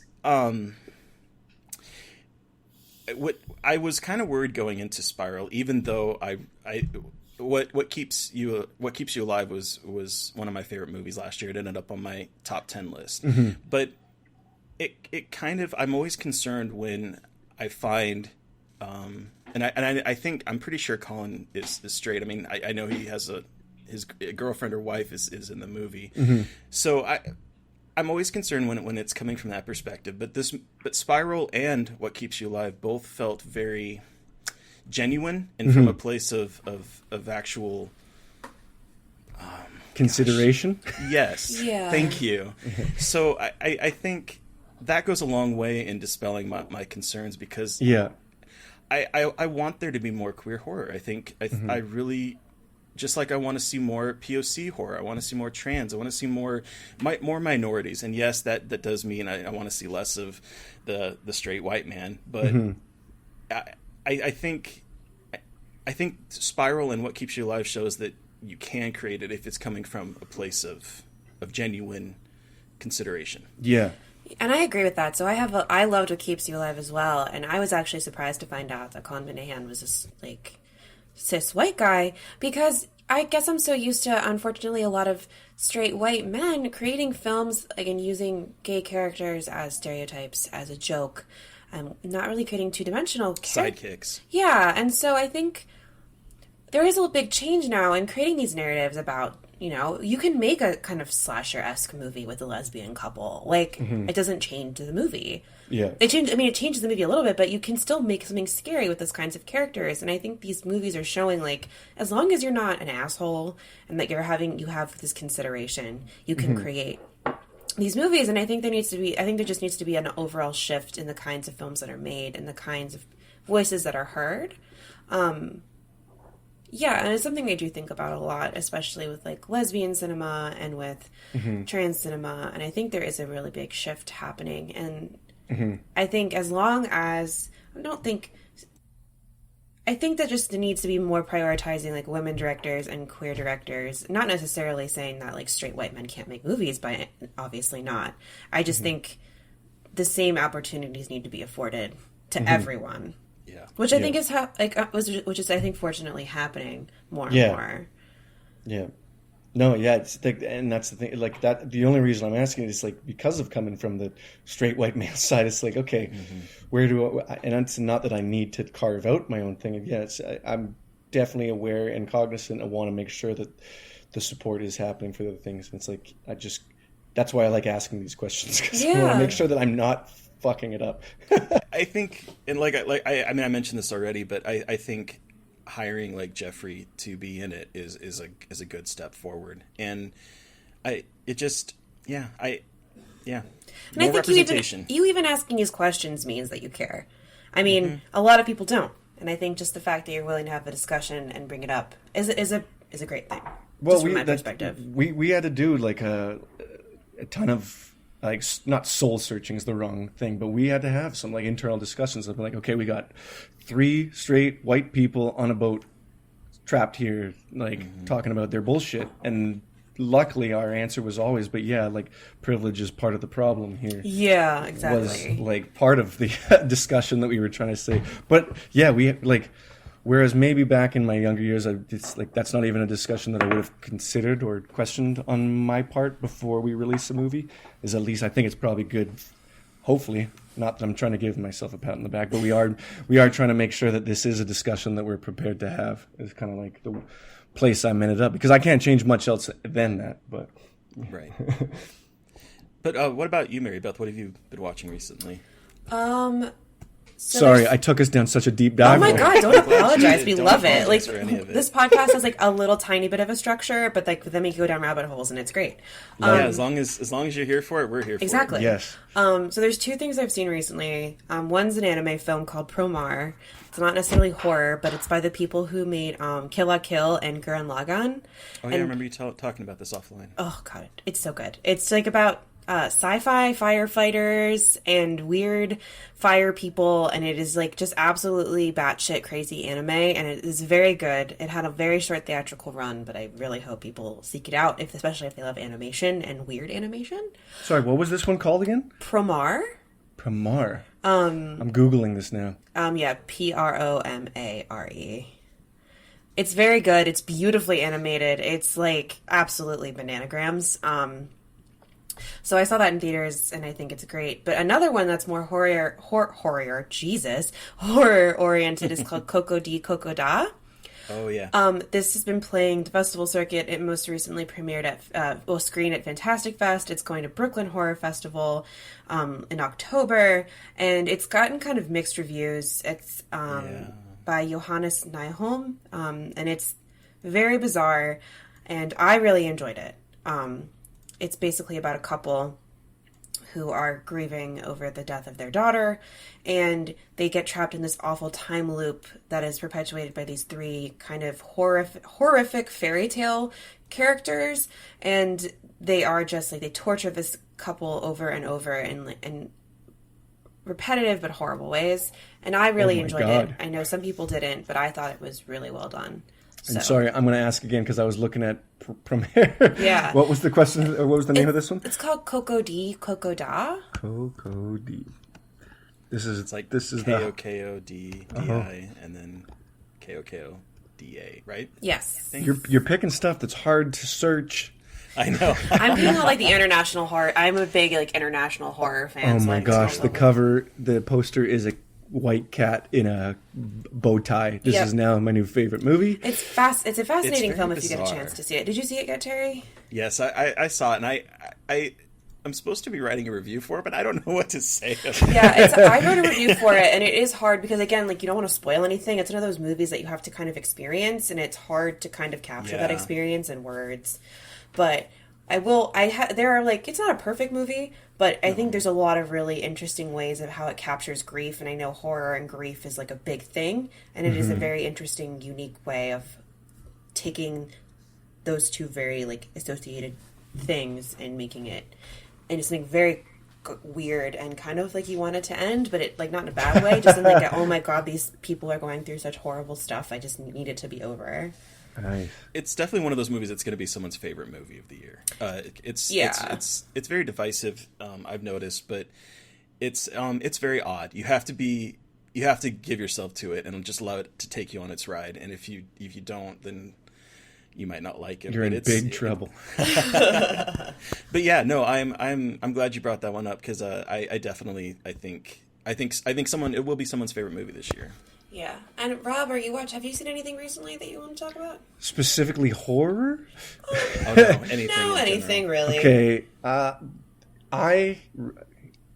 going back to like how I've been bitter and jaded this past year, if anyone can't tell via this podcast, I was recently trying to be like, I need to recapture my like love for mumblecore. Oh yeah. Oh my god, tell me more. I'm writing an entire column about mumble gore, so I want to hear what you're thinking. Yeah. And then let's put that on pause because I need to know what mumblegore is. Yes. But, Sword of Trust by Lynn Shelton. I just watched, and it went completely under the radar, I believe. Sword of Trust. I'm going to write this one. So it's got Mark Maron in it. But Sword of Trust. wow. I'm sorry. Yeah. Sword of Trust. Yes, Yeah. I've heard such good things about this. So Lynn Shelton made a movie a couple years back called Your Sister's Sister. That's like one of my favorite movies. I love Your Sister's Sister. Of all time, and I think it's also, gosh darn it, now I'm not doing names correctly. Emily Blunt's like best roles. I think it's the Duplass, one of Mark Duplass and Rosemary. Like it's just like three people again, chamber drama, talking about real stuff. But yeah, I've decided I'm gonna try and fall back in love because that's the kind of stuff that in my head I was like, I want that, but with violence. And so, yeah, I'm going to put Sword of Trust as my return to trying to get back into the mumblecore situation. Cool. So mumblecore is basically mumblecore but horror. Yeah. So I've been, for Nightmare on Film Street, I've been doing a column called Defining Mumblegore and looking at films that are within that subgenre but kind of like expanding it. So I did Creep, the Mark Duplass found footage film. Mm-hmm. Lace Crater. Oh, yeah. We Are We Not Cats? I was going to ask if you had talked about Are We Not Cats? Yeah. So they're all like Are We Not Cats? And then the one that came out recently is called The Transfiguration, which is a vampire movie. Mm-hmm. Kind of a vampire movie. And so basically it's like low budget horror movies that are horrifying, but they're also very emotional and they don't have high budgets. So it's very like introspective with horrifying elements. And so like the next one I'm going to do,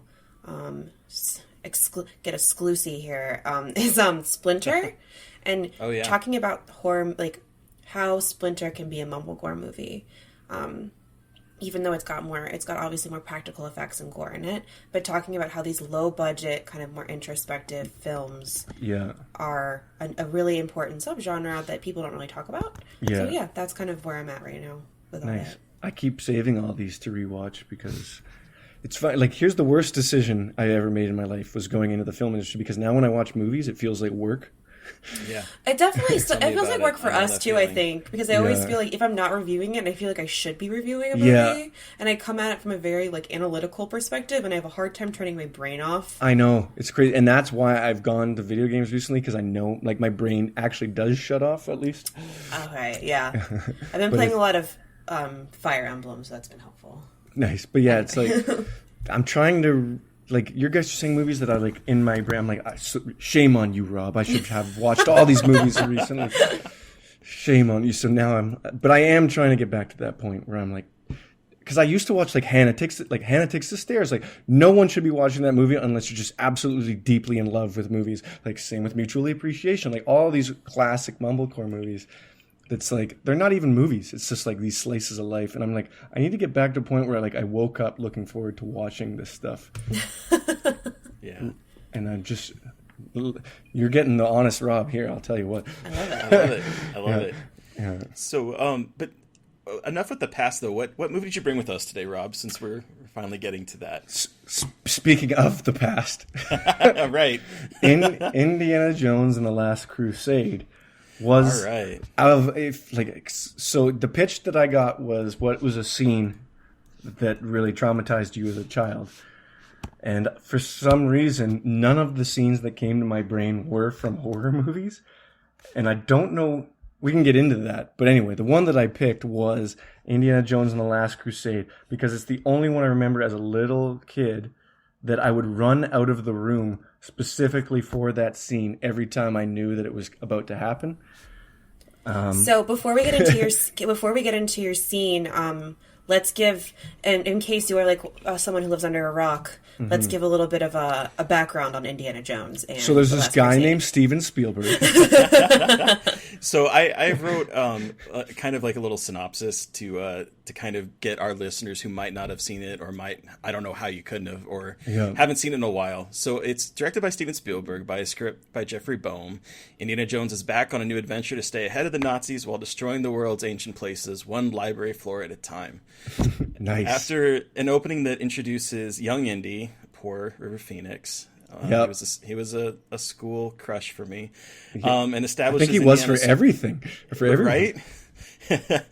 And establishes Indiana's quirks, hat, newfound fear of snakes, and whip. We meet up with 1938's Indy, now a teacher, who gets drafted by Walter Donovan to locate his missing father, Henry Sr., played by Sean Connery in such a fantastic role.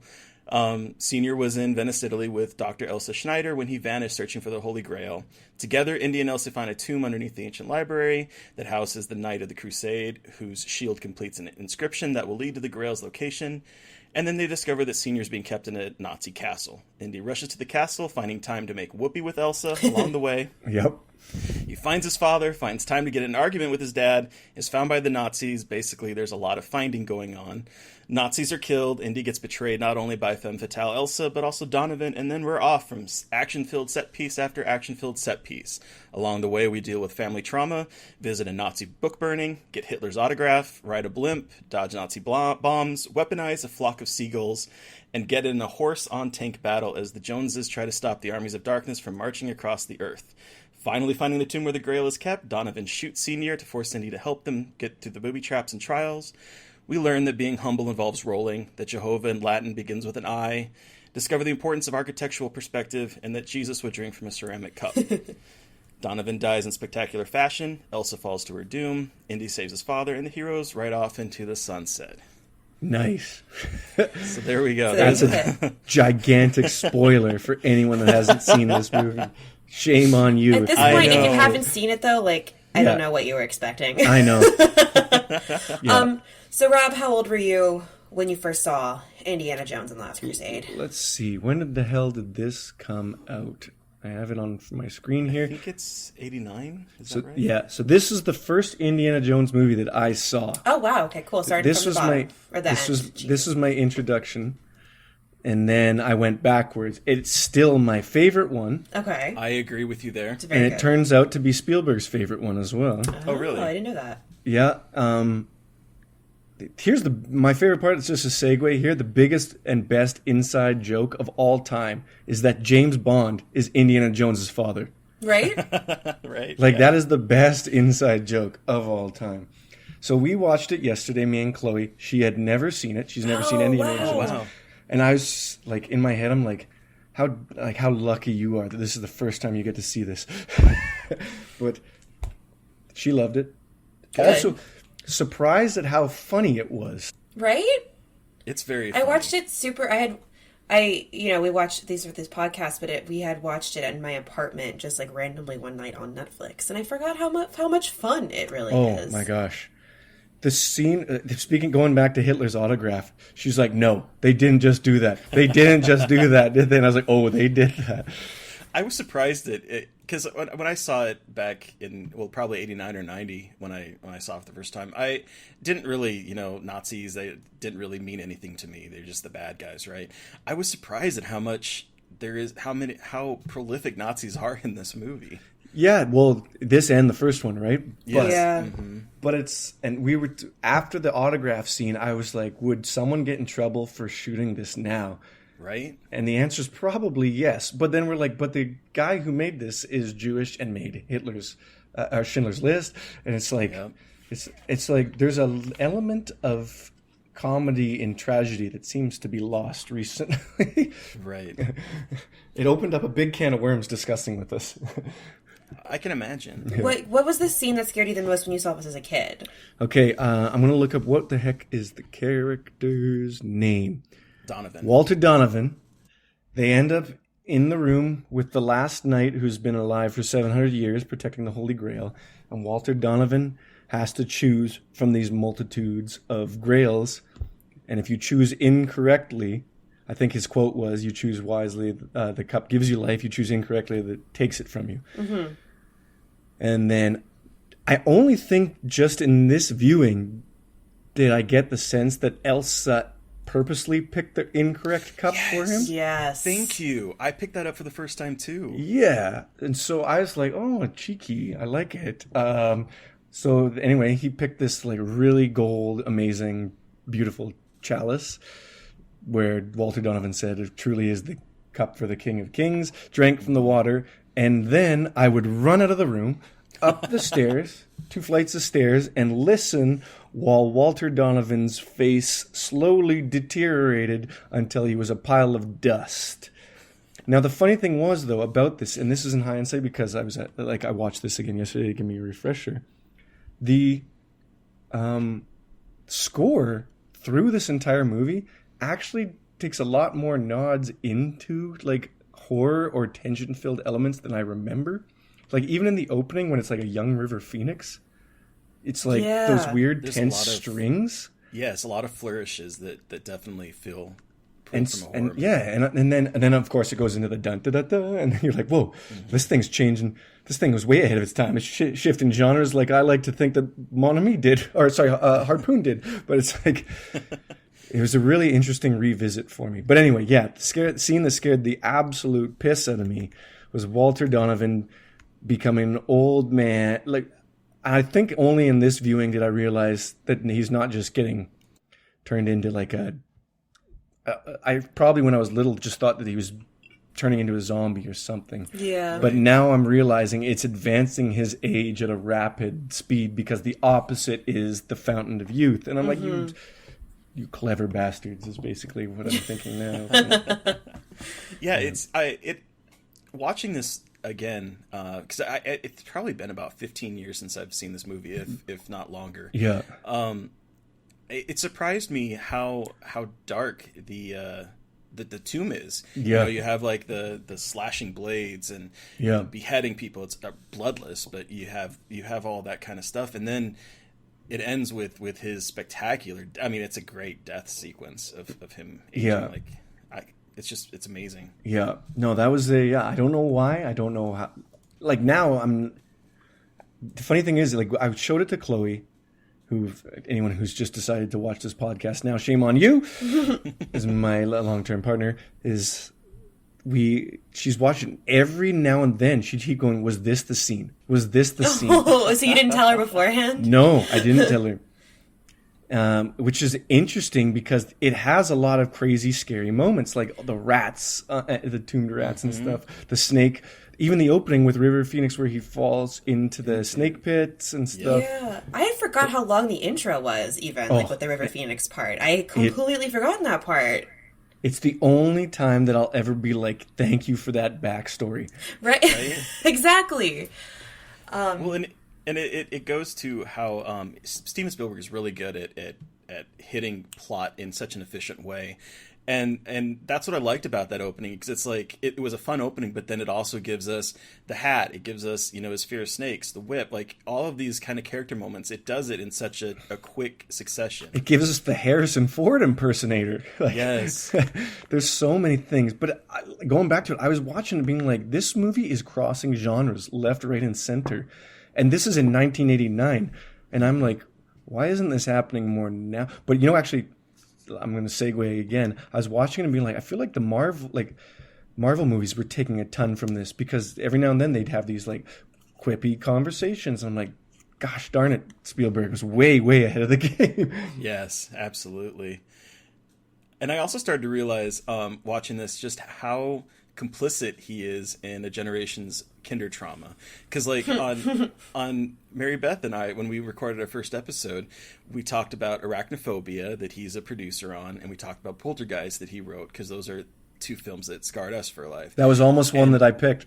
Oh really? Which one? Poltergeist? Yeah, the kid getting eaten by the tree. Yep. See, that part didn't scare me as a kid. It was the goddamn end of the whole movie that You're not me. thinking about being digested by a tree. Good God, no, now I am. Oh, God.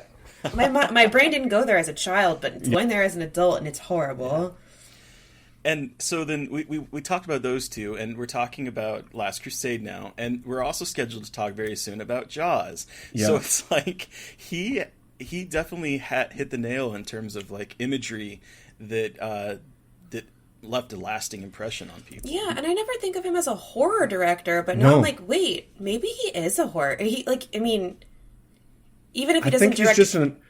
I think he just is an emotional, like, not in a bad way, but he knows how to get to the emotions. He really does. Right. He knows how to, like, really get you scared. And his Jaws, even, like, a lot of it isn't necessarily scary, but it's, like, the tension and, like, the kind of the dread of that. He's really good at tapping into those kind of deep, visceral emotions.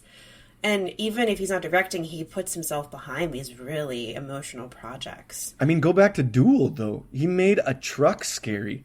That's true. Oh my God, I forgot about that movie. I've actually never seen that one. Oh my gosh. I should have picked Duel.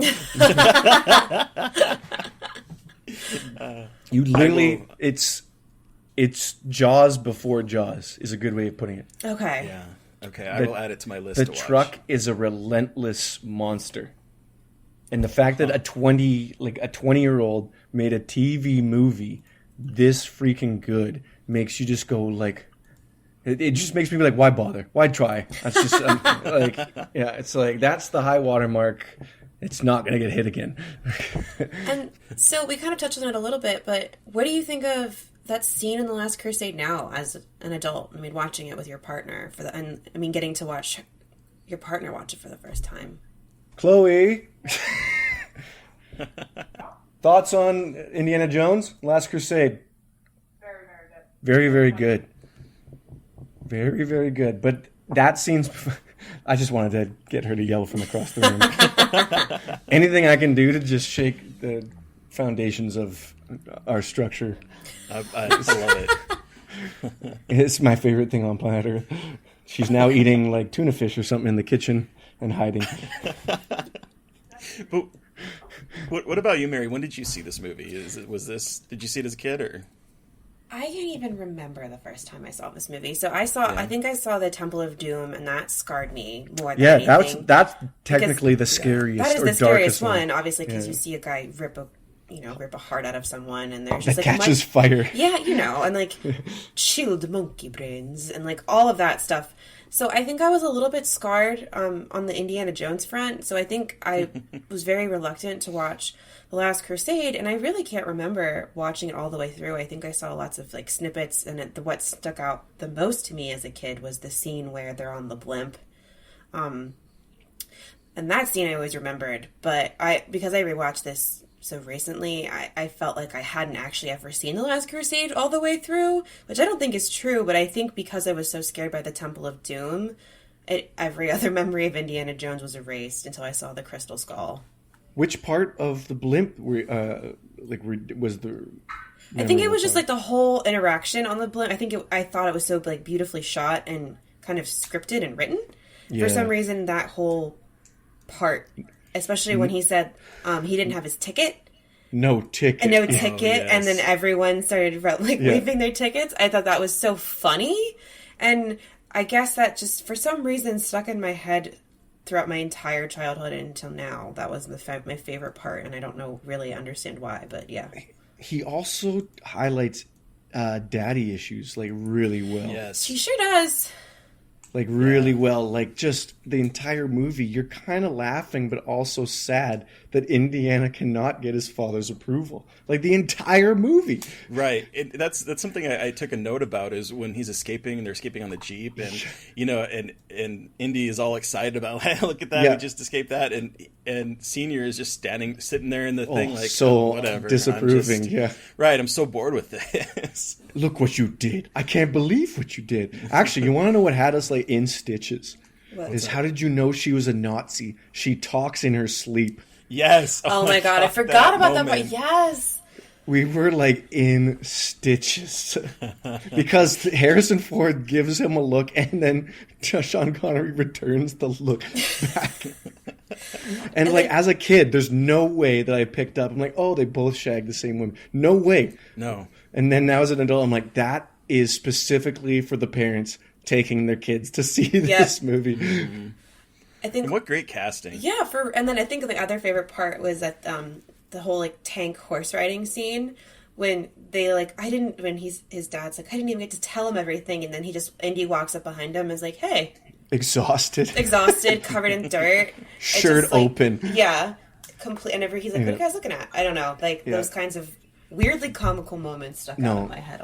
No, I think I was yelling at Chloe at that point. I'm like, the biggest man crush on this guy. Just look how cool, look how cool he is. Look how cool he is. So cool. He just saved everyone, and he's just tired. He's just tired, covered in dirt. It's great. Yeah. No. Yeah.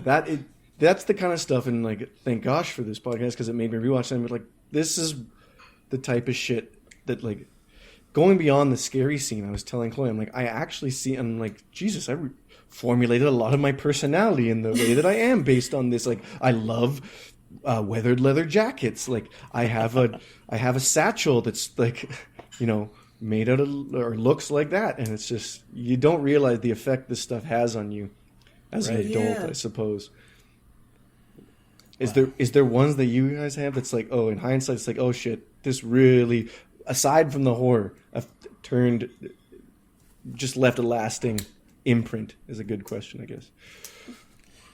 Juno for me. Nice. So you like a lot of orange and white stripes. Yeah, for sure. No, it just like it formed my sense of humor and my sarcasm as a kid. I love that movie so much, and I think I revisited it recently, and it's just really has shaped, like, it taught me it was okay to be a weirdo and to kind of lean into being a weirdo. And you know, she loves horror movies and Wizard of Gore, and you know, it just was a film that really definitely shaped the way that I view things and like kind of how goofy I can be. That definitely is it, I think. That's cool. What about you, Terry? I think it's kind of a cop-out, but Rocky Horror Picture Show. That's not a cop-out. Well, it's a horror movie, sort of. I mean, it's a genre. It doesn't matter what genre, I suppose. But for me, it was the first time that I saw non-straight people in movies. And it kind of, like, you were talking about Mary Beth, it kind of said, oh, I can be a little weird. Yeah. I can, because here's Tim Curry just hamming it up and letting it rip. Right. And letting it rip. that movie was big for me growing up when I saw it. I think I was early teens, maybe just become a teenager at that point. And it definitely was, it opened my eyes that there was more than just this straight world out there. Yeah. Mm-hmm. It's interesting that both of yours were like, yeah, it's like outsider movies, basically. Mm-hmm.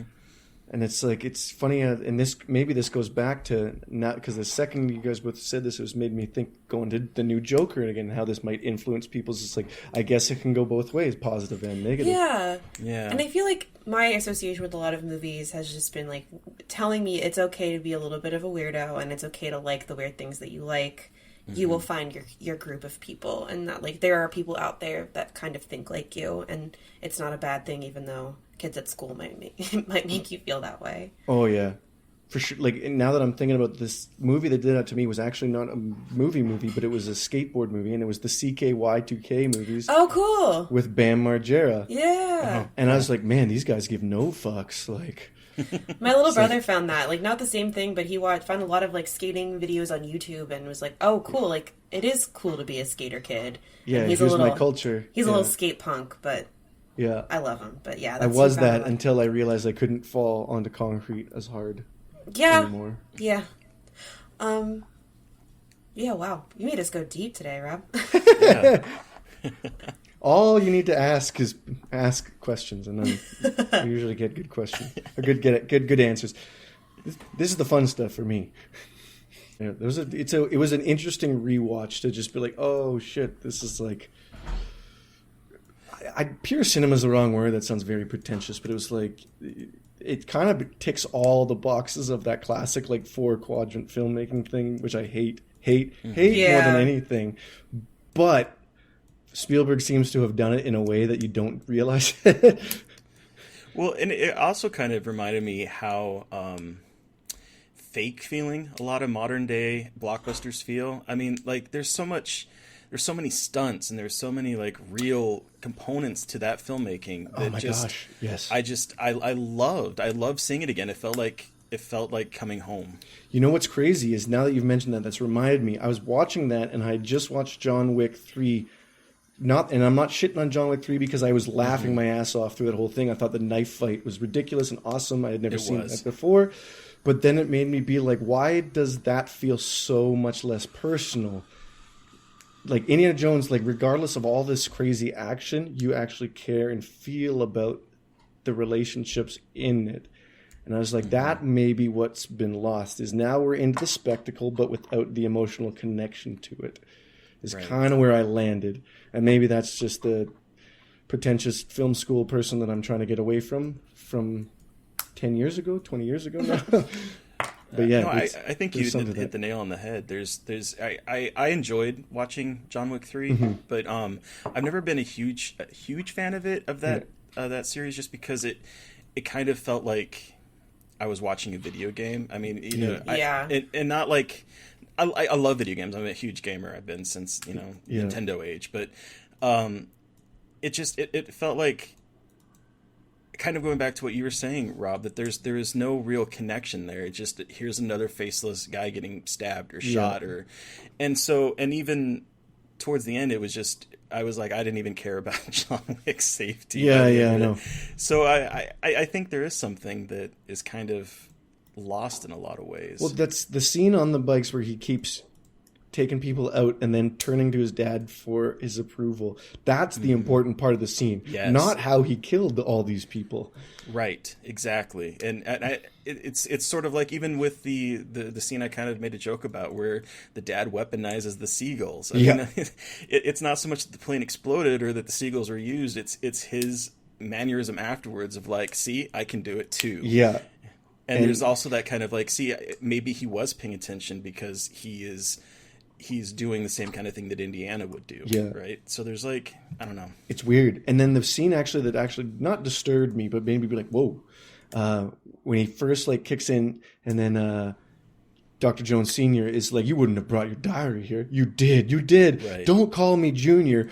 Takes the guy's semi-automatic machine gun and just mows down 3 people. And this is a children's movie. Yeah. Need I remind you? Exactly. Right. And then the dad's like, look what you did. Look what you did. You killed them. I can't believe what you just did. And I'm like, Jesus, Indiana Jones is a mass murderer. Right. But you don't care. No. Too cool to care. Yeah. Yeah. No, it made me be like, for Halloween, I'm like, should I go as Dr. Jones again? Yes. You totally should. It would be my second time doing it. But I'd have to have the like cobwebs all over me. Yes, that'd be... The cobwebs. Yep. Thank you, Rob, for joining us to talk about Harpoon and the Last Crusade. So where can our listeners follow along with your work, or what can we look forward to? Do you have anything to plug, that kind of thing? They won't be able to find me unless you have very positive things to say, in which case, please find me. But Epic Films is releasing this in the United States on October 8th. We have a mini theatrical, which is crazy because I can't imagine people actually going to the cinema to watch this movie. So good for you crazy people that want to go see this. And then, I think we should be across all the VOD platforms and stuff as well. I'm going to be at the New York screening on October 3rd. I'm going to be at the Manchester Grimfest screening on October 6th. And then I'm going to be at Sitges on October 8th and 9th. So if you're there and you see the movie and you want to come tell me how awesome it is, great. If you don't, fuck off. Yes, fuck off. That comes from me too. So are you working on anything new? Yes. I'm writing the next one. All right. And I've got a very specific set of circumstances that it has to happen under, or I'm maybe not going to do it. Mike Peterson, my producer, is actively kicking me in the ass to try and finish the script. It's exploring the opposite end of friendship, and how I've had enough to say about toxic friendship, but now I've got the opposite, where I want to discuss how far you'd go to help your friends. And I don't know how much y'all are aware of Vancouver, but it's basically a border town. It's not as bad as Tijuana, but it is a border town, and you're always one step away from some really interesting crime stories.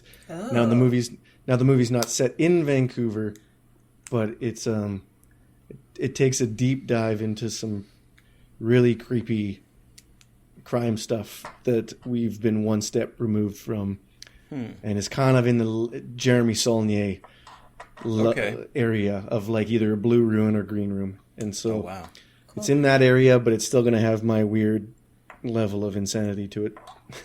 That sounds awesome. If it gets made. So can I join Mike in kicking your butt to get it written? It's hard, man. It's tough. It's very tough. I know. But it's I'm going to be working on it on my flights to next week as I'm traveling with the last of the film circuits before I say no more traveling for the rest of the year. And I should have something in November that we're going to start sharing with people. Awesome. And then we'll see what happens there. Awesome. That's so exciting. So thanks everyone for listening to Scarred for Life podcast. You've heard from us, but we obviously want to hear from you listeners. What's your experience with The Last Crusade? Send us an email at scarredforlifepodcast@gmail.com, and we might feature you in an upcoming episode. You can also reach out to us on Twitter. I'm at MB McAndrews. And I'm at Gaily Dreadful. And of course, please tag us and follow us at Scarred Podcast if you want to talk about the podcast on Twitter. And don't forget our Mondo poster contest. You can find details about it in our first episode. The contest closes on October 21st, so make sure you get those ratings and reviews out there. And we'll announce the winner during our 4th episode that launches on November 4th. Thanks, everyone, and stay creepy. Thanks.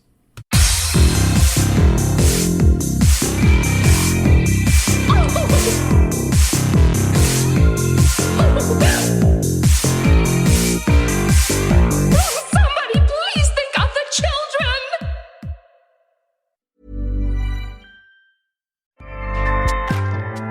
Acast powers the world's best podcasts. Here's a show that we recommend. What is The Briefing Room? It's a behind-the-scenes look at how the criminal justice system works and the lives of the people within that system. If you love true crime, well, these are the real people who do the job every day of making sure justice is served. Hi, I'm Detective Dave. I'm Detective Dan. Together we have decades of experience in local law enforcement, a profession that we think is often misunderstood. So we're going to explore how to do it right, and we won't shy away from when it's done wrong. These are stories you'll hear nowhere else. Unique, frank, and unvarnished. From the team that brought you Small Town Dicks, this is The Briefing Room. Episode 1 drops on August 30th. We'll meet you in the briefing room. Acast helps creators launch, grow, and monetize their podcasts everywhere. Acast.com.